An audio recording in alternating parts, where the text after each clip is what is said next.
In the previous lecture, we derived Lagrange equations and we used this method to find the equations of motion of two simple problems. In today's lecture, we perform the same method to find the equations of motion of some other problems. Our first problem is single particle in a central field. एक central field जो है वो एक ऐसी field होती है जिसमें एक पार्टिकल किसी सेंट्रल पॉइंट के अबाउट रिवॉल्व करता है जस्ट लाइक प्लैनेट्स। तो यहाँ दो वेरिएबल्स होंगे आर और थीटा, दोनों वेरी कर रहे हैं क्योंकि ये पाथ एक सर्कुलर पाथ नहीं है बल्कि एक एलिप्टिकल पाथ है। इस वजह से इसमें आर भी वेरी करेगा और थीटा भी वेरी करेगा। तो हमारे दो जनरलाइज कोऑर्डिनेट्स हैं आर और थीटा। तो हम कोऑर्डिनेट ट्रांसफॉर्मेशन रिलेशन से x is to r cos theta and y is to r sine theta लिख सकते हैं। और चूँकि हमें ज़रूरत होगी तो हम इनके टाइम डेरिवेटिव्स भी ले लेते हैं। x का टाइम डेरिवेटिव x डॉट लिखा जाएगा और यहाँ इसका डेरिवेटिव फाइंड करने के लिए हम प्रोडक्ट रूल लगाएंगे डिफरेंशिएशन का, क्योंकि r भी वेरिएबल है और थीटा भी। तो पहले कोस थीटा का डेरिवेटिव हो जाएगा माइनस साइन थीटा और फिर थीटा का टाइम डेरिवेटिव थीटा डॉट भी आ जाएगा यहाँ, और फिर उसके बाद cos theta as it is आएगा और r का टाइम डेरिवेटिव हो जाएगा। बिल्कुल इसी तरह से हम y का टाइम डेरिवेटिव फाइंड कर लेंगे y डॉट, जो कि ये एक्सप्रेशन से लिखा गया। तो ये कहाँ यूज़ होंगी, ये वेलोसिटी के कंपोनेंट्स हैं। x dot is the time derivative of x position coordinate, जो कि x कंपोनेंट ऑफ वेलोसिटी है। इसी तरह से ये y कंपोनेंट ऑफ वेलोसिटी है। तो हमारे पास kinetic energy half mv square होती है। यहाँ v स्क्वायर जो है वो एक वेक्टर का स्क्वायर है जो उसके मैग्नीट्यूड से लिखा जाएगा, यानी vx का स्क्वायर प्लस vy का स्क्वायर। तो यहाँ x डॉट और y डॉट की वैल्यूज़ जो हमने फाइंड की है इसको हम सब्स्टिट्यूट करते हैं और इसको थोड़ा सा सॉल्व कर लेते हैं। तो हमारे पास काइनेटिक एनर्जी ये आ जाएगी। और इसी तरह से जो पोटेंशियल एनर्जी है, चूँकि वो हमें यहाँ गिवन नहीं है लेकिन हमें ये मालूम है कि potential energy is always a function of position, therefore we can write v is a function of r, the potential is a function of r only। तो हम लग्रांज फंक्शन फाइंड करेंगे नेक्स्ट स्टेप में, which is equal to t minus v, that is kinetic energy minus potential energy। तो हम इनको as it is लिख देते हैं जैसे हमने फाइंड किया हुआ है। उसके बाद लग्रांज इक्वेशंस हमने फाइंड करनी है। तो यहाँ चूँकि दो वेरिएबल्स इन्वॉल्व हैं तो हमारे पास दो लग्रांज इक्वेशंस बनेंगी, एक r में होगी और दूसरी थीटा में होगी। तो r में लग्रांज इक्वेशन जो बनेगी उसमें जो डेरिवेटिव आएंगे वो partial l over partial r dot भी होगा और partial l over partial r भी होगा। तो जब हम r डॉट के विद रिस्पेक्ट डेरिवेटिव लेंगे लग्रांज फंक्शन का, तो आप देखें यहाँ एक r डॉट ये अपीयर हो रहा है और कोई r डॉट वाली टर्म यहाँ नहीं है। तो हमारे पास यहाँ से ये पावर रूल लगाएं आप, ये 2 से ये हाफ कैंसिल होगा, एम आर डॉट रह जाता है। तो ये हमारे पास आ गया। इसी तरह से लग्रांज फंक्शन का जो आर डेरिवेटिव होगा जब हम वो फाइंड करेंगे तो आप देखें कि ये एक आर स्क्वायर का फंक्शन आ रहा है। तो यहाँ से ये पावर जो है इस हाफ से कैंसिल हो जाएगी and we have M R theta dot square minus, चूँकि we the function of R है तो फिर आर डेरिवेटिव आएगा जैसे ये लिखा हुआ है। अब हम थीटा के विद रिस्पेक्ट डेरिवेटिव्स फाइंड करेंगे। थीटा डॉट के विद रिस्पेक्ट डेरिवेटिव लिखा गया, आप देखें यहाँ थीटा डॉट का सिर्फ ये एक फंक्शन है, ये टर्म है यहाँ। तो इस पे भी पावर रूल लगाएं तो ये 2 हाफ से कैंसिल होगा and you will have M r square theta dot this one. और विद रिस्पेक्ट टू थीटा इसका डेरिवेटिव 0 होगा क्योंकि यहाँ कोई थीटा टर्म नहीं है। थीटा डॉट टर्म है लेकिन थीटा टर्म नहीं है। तो थीटा लग्रांज फंक्शन आपका सिंपल थीटा पर डिपेंड नहीं करता है। तो हम पहली इक्वेशन लिख रहे हैं, this is the Lagrange equation for r. तो इसमें चूँकि हम डेरिवेटिव ये डेरिवेटिव हमने फाइंड कर रखा है ऑलरेडी, ये हम पुट कर देते हैं एम आर डॉट। और ये जो ये डेरिवेटिव है राइट साइड पर, ये भी हमने फाइंड किया हुआ था, ये भी हम पुट कर देते हैं which is m are theta dot square minus partial v of r over partial r. तो हमारी इक्वेशन ये टाइम डेरिवेटिव अप्लाई करें तो r dot r double dot हो जाएगा और m are theta dot square minus this term. तो ये हमारी इक्वेशन ऑफ मोशन बन गई आर में। आप देख रहे हैं कि ये minus gradient of potential energy है, इसको हम फोर्स भी लिख लेते हैं समटाइम्स। तो ये हमारी इक्वेशन ऑफ मोशन है इन आर। सेकेंडली हमारी इक्वेशन ऑफ मोशन थीटा में होगी, तो इसमें ये डेरिवेटिव हमने फाइंड किया था mr² थीटा डॉट, और ये थीटा डेरिवेटिव ज़ीरो था, आपने ज़ीरो फाइंड किया था, तो ये ज़ीरो आ जाएगा, तो हमारी इक्वेशन ऑफ मोशन थीटा में ये बन जाएगी। Our second problem is Atwood's machine. इसमें आप देख रहे हैं कि एक पुली है और पुली के साथ दो मैसेज M1 और M2 अटैच्ड हैं थ्रू अ फ्रिक्शनलेस स्ट्रिंग। तो स्ट्रिंग की टोटल लेंथ हमने स्मॉल l ली हुई है। तो हमारा जो मैस M1 है उसका पोजीशन हमने इस एक रेफरेंस एक्सिस से, ये आप देख रहे हैं ये हॉरिजॉन्टल रेफरेंस एक्सिस है, इस रेफरेंस एक्सिस से M1 की पोजीशन x1 से रिप्रेजेंट की है, जिसको हमने x कहा, और इसी तरह से M2 की जो पोजीशन है with respect to this reference axis, this is x2। तो ये x2 कैसे लिखा हमने, इसको देखते हैं। आप देखें कि इस पूरी स्ट्रिंग की लेंथ जो है वो स्मॉल l है। अगर इस पूरी लेंथ में से मैं ये x1 यानी x माइनस कर दूं, तो यहाँ से यहाँ तक हमने माइनस कर दिया, लेकिन ये जो हाफ रिंग है ये दिस वन ये हाफ सर्कल भी हमें माइनस करना पड़ेगा लेंथ में से, तो बाकी हमारे पास यहाँ से M2 तक का डिस्टेंस आ जाएगा। तो हमने क्या किया, पूरी लेंथ L में से x भी माइनस किया और हाफ सर्कल भी माइनस किया। हाफ सर्कल क्या होगा, पाई a। आपको पता है सर्कल की सर्कमफ्रेंस 2πr होती है, क्योंकि यहाँ रेडियस हमने a लिया हुआ है, तो ये 2πa होगी पूरी सर्कमफ्रेंस, और हाफ सर्कमफ्रेंस क्या होगी, this one, this is πa। तो हमारा यहाँ से इस हॉरिजॉन्टल एक्सिस से M2 का जो पोजीशन है वो x2 थी, which is the whole length L minus x minus πa, and this is given by this function. तो हमारे पास ये एक्सप्रेशन है, the total length is x1 plus x2 plus πa। तो यहाँ से ये जो x1 है इसको हमने x लिख लिया, दिस इज़ πa। x2 जो है वो L minus x minus πa है, दिस इज़ L। तो आप देख रहे हैं कि इस एक्सप्रेशन में सिर्फ x एक वेरिएबल आ रहा है, तो हमारी जो इक्वेशन ऑफ मोशन है वो सिर्फ x में बनेगी। तो x will be equal to a phi. तो ये कैसे है, आपको पता है s is equal to r theta होता है सर्कल में, तो हमारे पास रेडियस जो है वो a है और थीटा जो है हमने फाई लिया हुआ है यहाँ, तो x is equal to a phi बन गया। तो यानी हमारा जो वेरिएबल है वो x से शिफ्ट होकर फाई में कन्वर्ट हो गया। अगर हम x का डॉट भी फाइंड कर लें तो वो a फाई डॉट होगा, और आपको पता है कि फाई डॉट यानी एंगल का टाइम डेरिवेटिव एंगुलर वेलोसिटी होती है omega. So this is our velocity x dot which is a omega, and this is our position x which is a phi. Kinetic energy कैसे हम लिखेंगे, this will be half m1 x dot square plus half m2 x dot square. ये तो हमारी kinetic energies हो गई linear. जो m1 mess है और जो m2 मैस है they will move with the same velocity, लेकिन हमारे पास एक टर्म और होगी जो पुली की रोटेशनल काइनेटिक एनर्जी है, which is I omega square, half I omega square. तो यहाँ से आप x डॉट स्क्वायर कॉमन ले लें, और यहाँ हाफ आई ओमेगा स्क्वायर की जगह ये x dot square over a square आएगा। ये कैसे आएगा, आपको पता है v is equal to r omega होता है। तो वेलोसिटी को हम x डॉट लिख रहे हैं यहाँ, और रेडियस को हम a लिख रहे हैं, और ओमेगा आ गया। तो यहाँ से ओमेगा की वैल्यू आप निकालें तो this will B x dot over a। तो यहाँ x डॉट ओवर a है, उसका स्क्वायर आपने ले लिया। तो this is our kinetic energy of the whole system. अब हम पोटेंशियल एनर्जी की तरफ चलते हैं। पोटेंशियल एनर्जी क्या होगी, this will be minus m1 gx। आपको पता है कि gravitational potential energy is mgh। तो यहाँ चूँकि हमने हॉरिजॉन्टल लाइन से बिलो एक्सिस ले रहे हैं, हम distance is below the axis ले रहे हैं, तो नेगेटिव में लेंगे। तो ये minus x is the height of the mass m1, और इसी तरह से m2g इंटू हाइट, उसकी जो हाइट होगी वो माइनस साइन के साथ, क्योंकि बिलो द एक्सिस ले रहे हैं तो माइनस साइन के साथ होगी, और x2 होगी, और x2 आपको पता है हमने फाइंड किया था L minus x minus πa। So this is our potential energy.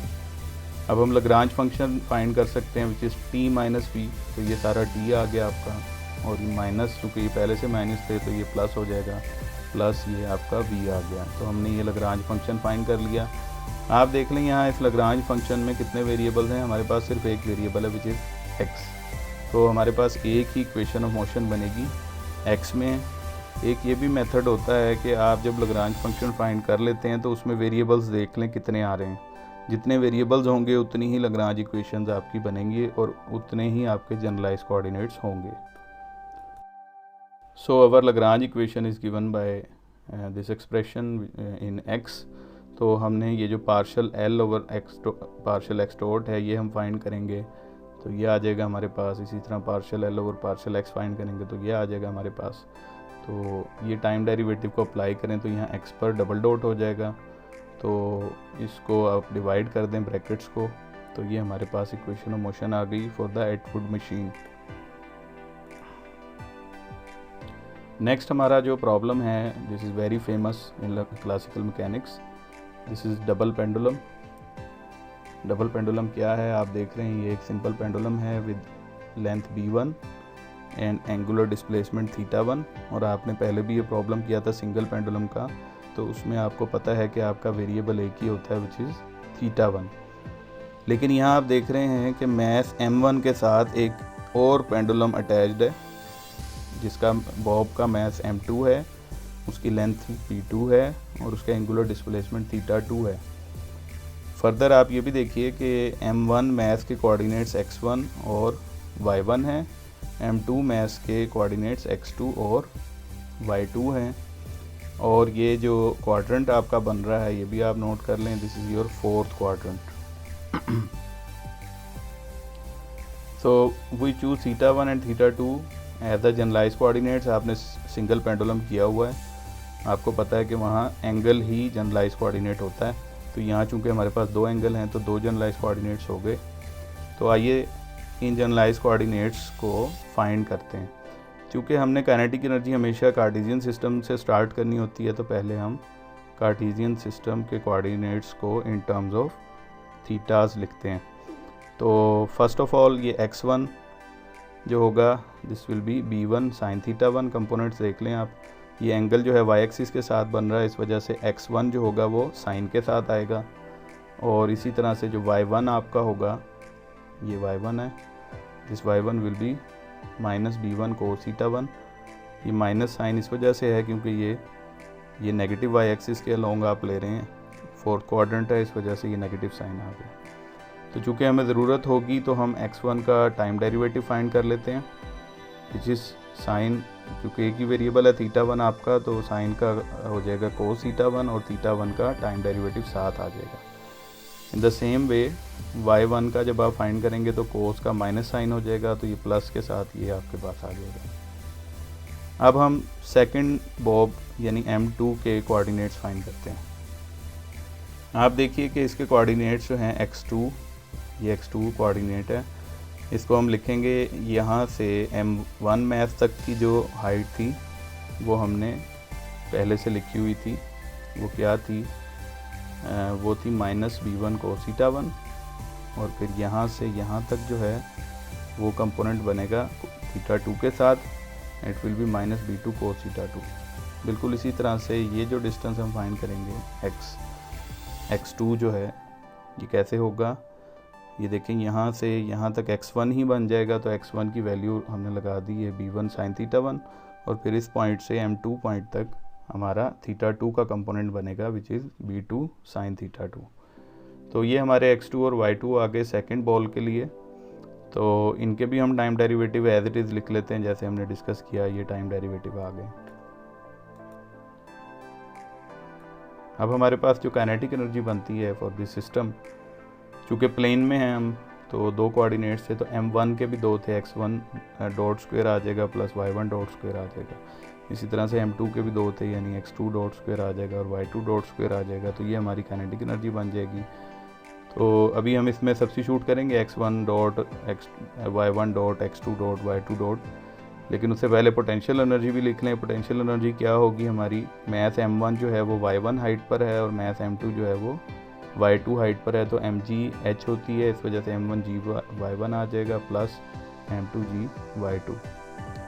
अब आप देखिए जो काइनेटिक एनर्जी है इसमें हम ये वैल्यू सब्स्टिट्यूट करते हैं x और y की डॉट्स की, तो हमारे पास कुछ ये फंक्शन बनता है। इसको थोड़ा सा सिंप्लीफाई करेंगे आप, तो आफ्टर सिंप्लीफिकेशन ये आपका फंक्शन बनेगा काइनेटिक एनर्जी का।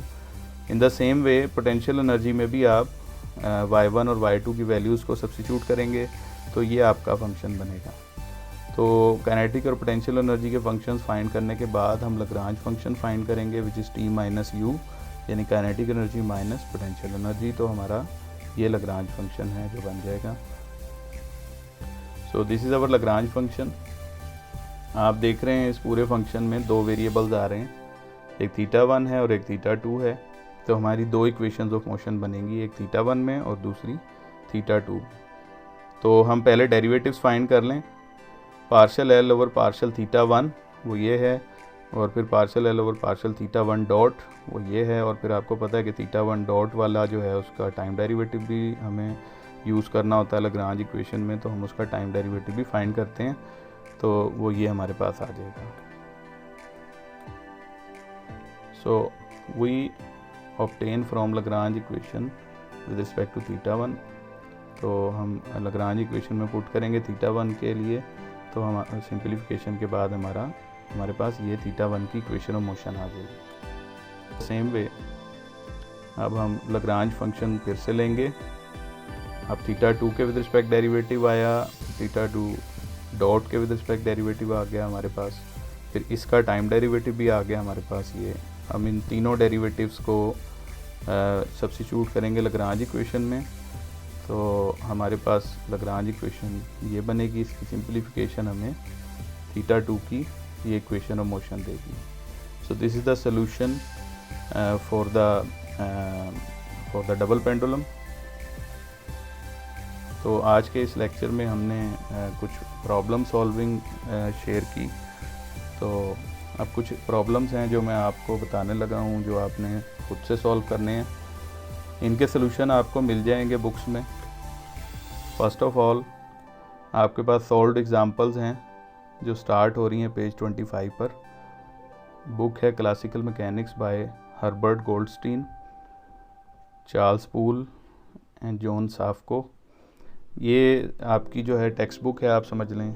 ये इस बुक से आपका सिलेबस भी बना हुआ है और हम इसी बुक को फॉलो भी कर रहे हैं। तो इस बुक में पेज नंबर 25 के ऊपर 3 सॉल्व्ड प्रॉब्लम्स हैं जिनको इसी मेथड से सॉल्व किया गया, जिस मेथड से मैंने आपको आज इक्वेशन ऑफ मोशन बनाना सिखाई। तो इसमें सिंगल पार्टिकल इन स्पेस है, उसके 2 पार्ट्स हैं, एक कार्टेशियन कोऑर्डिनेट में सॉल्व की है लाग्रांज इक्वेशन और एक प्लेन पोलर कोऑर्डिनेट्स में। सेकंड प्रॉब्लम इसमें एटवुड्स मशीन है, ये हम कर चुके हैं आज के इस लेक्चर में, ये वहाँ भी मिल जाएगी आपको। और थर्ड प्रॉब्लम है टाइम डिपेंडेंट कॉन्स्टेंट्स की Beed sliding on rotating wire. इसके लिए लाग्रांज इक्वेशन फाइंड की गई है। ये जो बुक मैंने मेंशन की है ये बुक आपको मिल जाएगी इस लेक्चर के साथ। आपने इसका पेज 25 देखना है, उस पर ये प्रॉब्लम्स आपको मिलेंगे, ये आपने सॉल्व करना है। There are some further exercise problems in the same book. तो बुक के पेज नंबर 29 पर आप जाएंगे तो एक ये प्रॉब्लम 1 आपको मिलेगा। It's very simple problem, simple derivatives हैं। इसका लाग्रांज इक्वेशन से तो कोई ताल्लुक़ नहीं है, लेकिन मैकेनिक्स से इसका ताल्लुक़ है। यहाँ काइनेटिक एनर्जी का टाइम डेरिवेटिव आपने प्रूव करना है F.V के इक्वल फोर्स डॉट वेलोसिटी। तो इट्स वेरी सिंपल, आप 1-2 स्टेप्स में ही कर लेंगे। और फिर एक और आपका जो है वो प्रॉब्लम, इसका दूसरा पार्ट है कि अगर मैस वेरी कर रहा हो टाइम के साथ, यानी मैस अगर वेरिएबल है आपका, तो फिर ये derivative of m into T is the kinetic energy which is half mv²। तो ये आपने प्रूव करना है इक्वल टू F.P। यहाँ F फोर्स है और P मोमेंटम है। तो ये दोनों प्रॉब्लम्स ये सिंपल प्रॉब्लम्स हैं जो सिंगल पार्टिकल मोशन से रिलेटेड है। फिर आपके पास यहाँ 19th प्रॉब्लम होगा इसी बुक में। इसमें कहा है कि obtain the Lagrange equation of motion for a spherical pendulum that is a mass point suspended by a rigid weightless rod. तो स्फेरिकल पेंडुलम के लिए आपने Lagrange equation of motion find करनी है, जैसे आज हमने की है। तो इसका सलूशन आपको मिल जाएगा। इसका सलूशन जो है वो पेज 99 एग्जाम्पल नंबर 4.6 है। बुक का नाम है क्लासिकल मैकेनिक्स बाय TL चौ। ये बुक भी आपको इस लेक्चर के साथ ही मिल जाएगी। आप इस बुक के पेज 99 पे जाइए और एग्जाम्पल 4.6 जो है आपको सॉल्व मिलेगी वहाँ। उसको एक बार आपने खुद से सॉल्व करना है। तो एट द एंड ये एक और प्रॉब्लम है। Particle of mass m moves in one dimension such that its Lagrangian is given by this function। तो ये Lagrange फंक्शन आपको ऑलरेडी गिवन है। आपने सिर्फ क्या करना है, आपने ये करना है कि यहाँ ये v जो है इस सम डिफरेंशिएबल फंक्शन ऑफ x है, यानी v जो है आपका वो एक पोटेंशियल एनर्जी का फंक्शन आप समझ लें। तो आपने फाइंड करनी है equation of motion in x। आपने x में इक्वेशन ऑफ मोशन बनानी है and describe the physical nature of the system on the basis of this equation. तो इस इक्वेशन को देखना है आपने और सिस्टम के बारे में बताना है कि ये सिस्टम जो है इसकी क्या फिजिकल नेचर है, किस टाइप का सिस्टम है ये। I hope you will submit this exercise within 4 days. You can discuss your problems related to this exercise with me.